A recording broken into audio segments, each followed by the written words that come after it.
Heyo, eng mi po ni la, eng din huna po loading la, ini na ang khan, pathian mit mo hian ihluin imoyan ni. Let's go.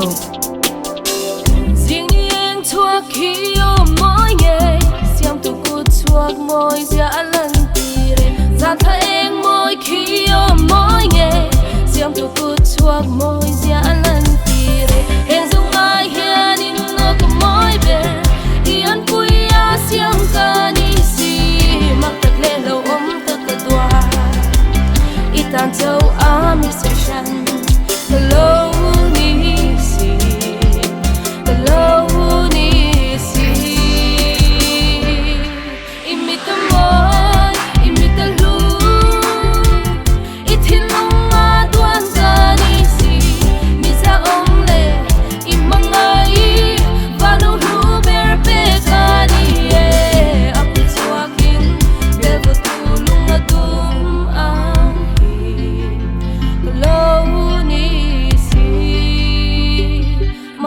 Lâu ôm ta cứ đoan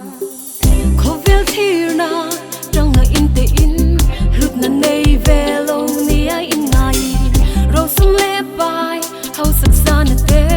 heng chok hi mo lut na kha lo chi ke yang nun hlui thui tak nei lo hi tu tan hian nge mo lut na nei yang le di in ta don ta lung ngai ka drop chin ma se min thui lo tu mi te ang lo vong in du ang min zui rang tu isu ilu e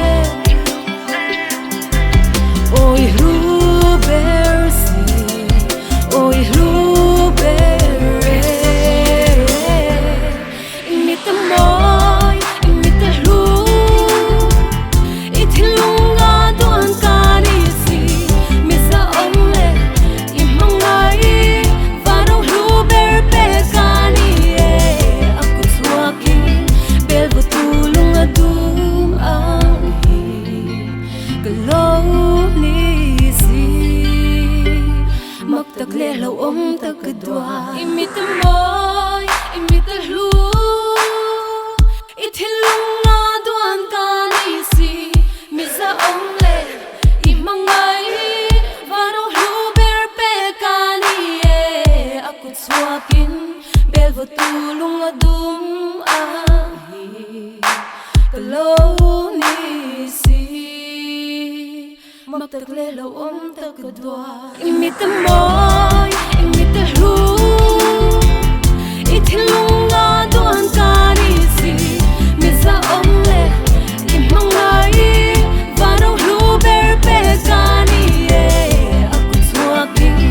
belvo tulung adum ang hi kalau ni